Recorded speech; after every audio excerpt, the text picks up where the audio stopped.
Tempo comum, 33ª semana, segunda-feira. Tema 85. O Senhor nunca nega a sua graça. Pontos a meditar. 1. Aumentar o fervor da oração nos momentos de escuridão. 2. A direção espiritual, caminho normal pelo qual Deus atua na alma. 3. Fé e sentido sobrenatural neste meio de crescimento interior. Pelo sinal da Santa Cruz, livrai-nos Deus, nosso Senhor, dos nossos inimigos. Em nome do Pai, do Filho e do Espírito Santo. Amém. Meu Senhor e meu Deus, creio firmemente que estás aqui, que me vês, que me ouves. Adoro-te com profunda reverência. Peço-te perdão dos meus pecados e graça para fazer com fruto este tempo de oração. Minha Mãe Imaculada, São José, meu Pai, Senhor, meu anjo da guarda, intercedei por mim.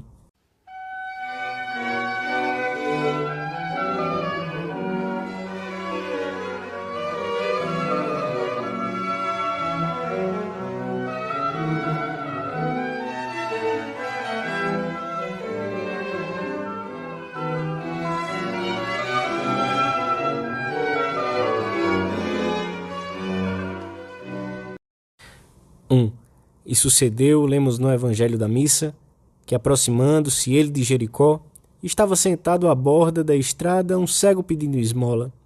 Alguns padres da igreja dizem que este cego às portas de Jericó é a imagem de quem desconhece a claridade da luz eterna.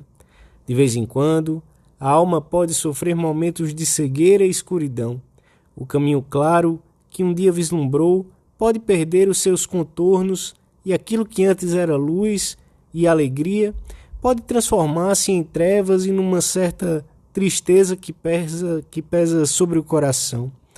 Muitas vezes essa situação é causada pelos pecados pessoais, cujas consequências não foram totalmente drenadas, ou pela falta de correspondência à graça. Talvez o pó que levantamos ao andar, as nossas misérias, forme uma nuvem opaca que não deixa passar a luz. Em outras ocasiões, o Senhor permite essa situação difícil para purificar a alma, para amadurecê-la na humildade e na confiança nele. Seja qual for a sua origem, se alguma vez nos encontrarmos nesse estado, que faremos? O cego de Jericó, Bartimeu, filho de Timeu, ensina-nos, dirigir-nos ao Senhor, pedir-lhe que se compadeça de nós. Jesus Cristo ouve-nos, ainda que pareça seguir o seu caminho e deixar-nos para trás. Não está longe, mas é possível que nos aconteça o mesmo que a Bartimeu. Os que iam à frente repreendiam-no para que se calasse. Queriam barrar-lhe o acesso a Cristo. Não teremos sentido o mesmo em muitas ocasiões, quando queremos voltar para Deus. Essas mesmas fraquezas nas quais incorremos acodem-nos ao coração, turvam-nos o entendimento, deixam-nos o ânimo confuso e quereriam apagar a voz das nossas orações. É o peso da fraqueza ou do pecado que se faz sentir. Vejamos, contudo, o exemplo do cego. Mas ele gritava cada vez mais alto: Filho de Davi, tem piedade de mim. Vede-o, aquele a quem a turba repreendia para que se calasse, levanta cada vez mais a voz. Assim também nós. Quanto maior for o alvoroço interior, quanto maiores forem as dificuldades que encontremos, com tanto mais força deve sair a oração do nosso coração. Jesus deteve-se quando dava a impressão de que ia prosseguir e mandou chamar o cego. Bartimeu aproximou-se e Jesus disse-lhe: Que queres que te faça? Que eu veja, Senhor. E Jesus disse-lhe: Vê, a tua fé te salvou. E imediatamente ele recuperou a vista e seguia-o, glorificando a Deus. Às vezes pode ser-nos difícil conhecer as causas que nos levaram a essa situação penosa em que tudo parece custar-nos mais. Mas não há dúvida de que conhecemos um remédio sempre eficaz: a oração. Quando se está às escuras, com a alma cega e inquieta, temos de recorrer, como Bartimeu, à luz. Repete, grita, insiste com mais força: Senhor, que eu veja, e far-se-á dia para os teus olhos, e poderás alegrar-te com o clarão de luz que ele te concederá. 2.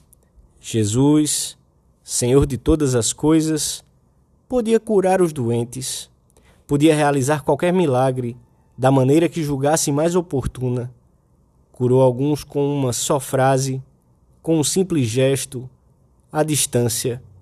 Outros por etapas, como o cego mencionado por São João. Hoje é muito frequente que dê luz às almas através de outros homens. Quando os magos ficaram sem saber o que fazer quando desapareceu a estrela que os tinha guiado de um lugar tão longe, fizeram o que o senso comum lhes ditava. Perguntaram a quem deveria saber onde tinha nascido o rei dos judeus. Perguntaram a Herodes. Mas nós, cristãos, não temos necessidade de perguntar a Herodes ou aos sábios da terra. Cristo deu à sua igreja a segurança da doutrina, a corrente de graça dos sacramentos, e cuidou de que houvesse pessoas que nos pudessem orientar, que nos conduzissem, que nos trouxessem constantemente à memória o nosso caminho.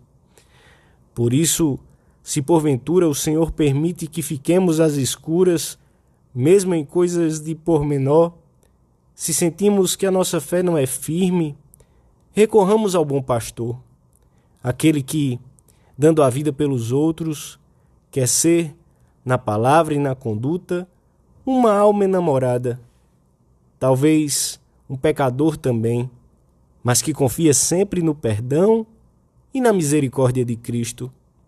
Ordinariamente, ninguém pode guiar-se a si mesmo sem uma ajuda extraordinária de Deus. A falta de objetividade com que nos vemos a nós mesmos, as paixões, tornam difícil, para não dizer impossível, encontrar esses caminhos, às vezes pequenos, mas seguros, que nos levam pelo rumo certo. Por isso, desde há muito tempo, a Igreja, sempre mãe, aconselhou aos seus filhos esse grande meio de progresso interior que é a direção espiritual. Não esperemos graças extraordinárias nos dias normais e naqueles em que mais precisamos de luz, se não quisermos utilizar os meios que o Senhor pôs ao nosso alcance. Quantas vezes Jesus espera a sinceridade e a docilidade da alma para realizar um milagre. Ele nunca nos nega a sua graça se o procuramos na oração e servindo-nos dos meios através dos quais derrama suas graças. Santa Teresa escrevia com a humildade dos santos: deveria ser muito contínua a nossa oração por esses que nos dão luz. O que seríamos sem eles, entre tempestades tão grandes como as que agora atravessa a Igreja? E São João da Cruz dizia o mesmo: quem quer estar só, sem arrimo e sem guia, será como uma árvore que está solitária e sem dono no campo, que por mais fruta que tenha, os caminhantes apanham-na e não chega a amadurecer. A árvore cultivada e rodeada dos bons cuidados do dono dá fruta no tempo esperado. A alma sem mestre, ainda que tenha virtude, é como um carvão aceso que está só, mas se irá esfriando do que acendendo. Não deixemos de recorrer ao Senhor, servindo-nos desse meio, tanto mais aconselhável quanto maiores forem os obstáculos interiores ou externos que tentem impedir-nos de ir ao encontro de Jesus que passa ao nosso lado. Não deixemos de recorrer a esses meios normais, através dos quais o Senhor realiza milagres tão grandes. 3. A nossa intenção, ao procurarmos orientação na direção espiritual, é a de aprender a viver conforme o querer divino. Com o próprio São Paulo, apesar do modo extraordinário com que teve início a sua vocação, Deus quis depois seguir o caminho normal. Quer dizer, quis formá-lo e transmitir-lhe a sua vontade através de outras pessoas. Ananias impôs-lhe as mãos e imediatamente caíram-lhe dos olhos umas como escamas e recuperou a vista. Naquele que nos ajuda, devemos ver o próprio Cristo, que nos ensina, ilumina, cura e dá alimento à nossa alma para que continue o seu caminho. Sem esse sentido sobrenatural, sem essa fé, a direção espiritual ficaria desvirtuada, converter-se-ia em algo completamente diferente, numa troca de opiniões talvez, e torna-se uma grande ajuda e confere muita fortaleza quando o que realmente desejamos é averiguar a vontade de Deus a nosso respeito e identificar-nos com ela. Por outro lado, não devemos esquecer que não é um meio para encontrarmos solução para os nossos problemas temporais. Ajuda-nos a santificá-los, nunca a organizá-los nem a resolvê-los. Não é essa a sua finalidade. A consciência de que, através dessa pessoa que conta com uma graça especial de Deus para nos aconselhar, nos aproximamos do próprio Cristo. Determinará a confiança, a delicadeza, a simplicidade e a sinceridade com que devemos servir-nos deste meio. Bartimeu aproximou-se de Jesus como quem caminha para a luz, para a vida, para a verdade, para o caminho. Assim também devemos nós fazer, porque essa pessoa é um instrumento através do qual Deus nos comunica graças semelhantes às que teríamos obtido se nos tivéssemos encontrado com Ele pelos caminhos da Palestina. Na continuidade da direção espiritual, a alma vai se forjando e, pouco a pouco, com derrotas e com vitórias, vai construindo o edifício sobrenatural da santidade. Viste como levantaram aquele edifício de grandeza imponente? Um tijolo e outro. Milhares, mas um a um. E sacos de cimento, um a um. E blocos de pedra, que são bem pouco ante a mole do conjunto. E pedaços de ferro. E operários trabalhando, dia após dia, às mesmas horas. Viste como levantaram aquele edifício de grandeza imponente? A força de pequenas coisas. Um quadro pinta-se pincelada a pincelada. Um livro escreve-se página a página, com amor paciente, e uma corda grossa, capaz de levantar grandes pesos, está tecida por um sem número de fibras finas. Um pequeno conselho, escutado na direção espiritual, e outro,